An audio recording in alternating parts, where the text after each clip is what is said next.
You know what the worst part about vampires is, Friday? Tony Stark asked as he launched a barrage of short-range missiles from the cannon mounted on the shoulder of his Iron Man armor. The fact that they've taken over Manhattan, thanks to an ancient curse that's thrust the entire city into a state of eternal night, the armor's AI replied matter-of-factly. Well, yeah, that, Stark responded, rolling his eyes as Friday stated the obvious yet again. But they're also a pain in my shiny metal butt when it comes to taking them down. As if to prove Tony's point, the cluster of missiles hit the ground at a nearby construction site, completely missing their intended targets, a small group of vampires that had been prowling the streets of Hell's Kitchen. Most of my targeting systems are thermal, Stark continued, and since vampires aren't technically alive, they don't generate much in the way of body heat. Do you have any idea how many missiles I've wasted since they showed up? My most recent count is 1,963, Friday said, or approximately $98 million worth of. I get it, Stark sighed.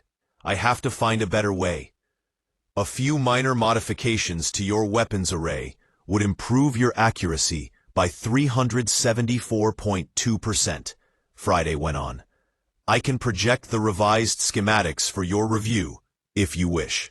It'll have to wait, Stark said.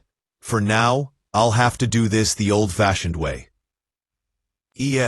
Iron Man swooped in front of the group of vampires and unleashed a few strong repulsor blasts from the palms of his gauntlets, each of them missing his bloodthirsty foes by mere inches. I'm not sure that switching to manual targeting is yielding any better results, sir, Friday said, concerned. And I'm not sure that switching to manual targeting is yielding any better results, sir, Stark said, smiling as he continued to unleash blasts to the sides of the vampires. At least not yet. And the creatures of the night huddled closer and closer together to avoid the onslaught of energy bursts. The horde turned to flee, but they had been herded into a corner. Iron Man had them exactly where he wanted them. Unibeam, armor overdrive, Stark commanded. Instantly, the reactor on the center of his chest began to glow with intense power. A concentrated beam emanated from the arc reactor, washing over the vampires. When the light faded, the horde lay defeated at Tony's iron boots. Wow, Stark said. I really needed that. Well, I'm glad you got it out of your system, Tony. Another voice interrupted over the armor's comlink. Because now I need you back in the lab. Ugh, you're such a buzzkill, Reed, Stark responded, clearly annoyed. But he knew that his fellow scientist, Reed Richards, the brilliant hero and explorer known as Mr. Fantastic, was right. Ever since Dr. Doom had unraveled the boundaries between time streams, causing them to overlap and entangle with each other, countless dimensions had been destroyed, and the worlds that did survive had been thrown into complete chaos. Tony and Reed had put their big brains together to design a machine that might be able to reintegrate the timelines and restore the remaining realities to the way they had been before. But even with the help of a think tank of super geniuses, including T'Challa and Shuri from an interstellar Wakandan empire, their efforts hadn't produced any tangible results. That's because the time stream reintegration device required massive amounts of chronal power, the kind of raw time energy that could only be generated by a newly discovered element called chronovium. And until they secured enough chronovium to ensure the TRD's success, Tony wasn't about to risk doing any more damage to the fabric of time and space, or to the device itself. Reed, on the other hand, didn't seem nearly as concerned. Ben just got back from his latest recon mission, Reed said over the comlink, and he recovered something that might be of great value to us. A lifetime supply of garlic? Tony half joked. No, Reed answered dryly. A chronovium crystal, one of the purest I've ever seen. Then put it in a necklace and give it to Sue for your anniversary, Stark said sternly. Because unless it's generating enough chronal energy to operate the time stream reintegration device at full capacity, we're not using it. Stop being so stubborn, Tony, Reed replied. We both know that real science requires experimentation.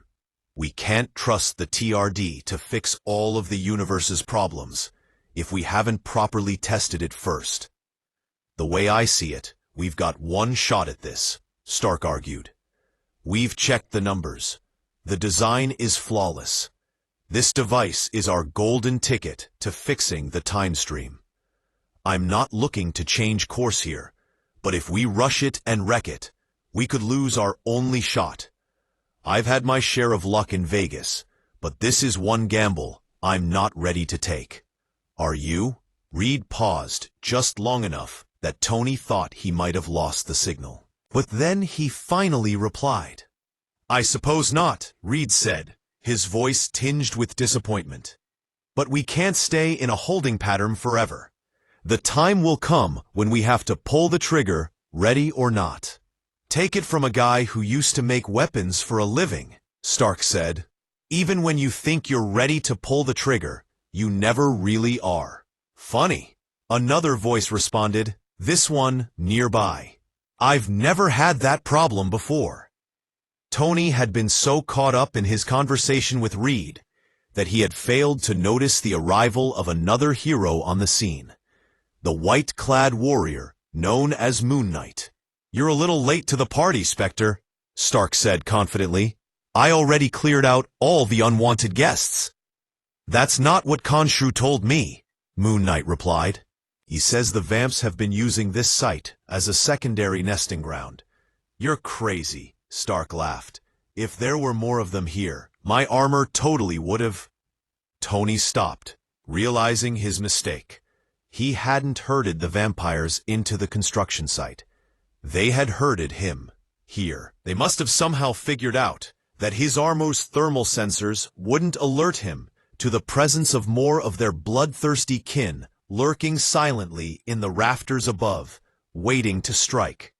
Who's crazy now?